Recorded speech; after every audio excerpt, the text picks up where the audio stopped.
আসসালামু আলাইকুম, আমি চম্পা। আপনারা দেখছেন চম্পা কিচেন। আজকের রেসিপি হলো সজনের শাক ভাজা। বন্ধুরা সব কেমন আছেন? আশা করি সব ভালো আছেন। আলহামদুলিল্লাহ আমি ভালো আছি। প্রথম থেকে শেষ পর্যন্ত পুরো ভিডিওটা দেখার অনুরোধ রইল। দেখুন বন্ধুরা, আমি এখানে সজনের শাক নিয়ে নিয়েছি। এই যে একটা একটা করে পাতাগুলো আমি ছিঁড়ে নেব। এইভাবে আপনারা পাতাগুলো ছিঁড়ে নেবেন।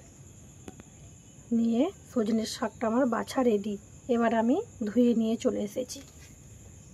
নিয়ে একটা জায়গার মধ্যে আমি রেখে দিয়েছি। এবার নিয়ে নিলাম আমি কড়াইয়ে দিয়ে দিলাম পরিমাণ মতন সর্ষে তেল।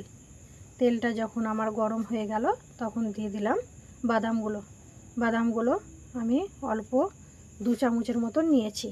নিয়ে বাদামটা আমি ভেজে রেখে দিলাম একটা জায়গার মধ্যে। ওই তেলের মধ্যে দিয়ে দিলাম শুকনো লঙ্কা আর কুচানো পেঁয়াজ। ভালো করে তেলের মধ্যে পেঁয়াজটা আমি ভেজে নেব। 2-4 বার নেড়ে দিয়ে দিলাম কুচানো লঙ্কা। আমি কাঁচা লঙ্কা এখানে 5-6টা কাঁচা লঙ্কা নিয়েছিলাম। দিয়ে দিলাম কুচানো রসুন। দিয়ে ভালো করে তেলটার সাথে পেঁয়াজ, লঙ্কা আর রসুন ভালো করে আমি ভেজে নিলাম। ওপর থেকে দিয়ে দিলাম ওই ধোয়া সজনের শাকটা দিয়ে তেলের সাথে ভালো করে আমি নেড়ে চেড়ে ভেজে নেব।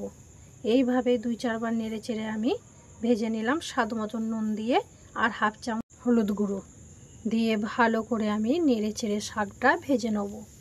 দিয়ে দিলাম এখানে পরিমাণ মতন পানিটা দিয়ে ভালোভাবে আমি নেড়ে চেড়ে ঢাকা দিয়ে দিলাম আধ ঘন্টার জন্য, সজনের শাকটা সেদ্ধ করার জন্য।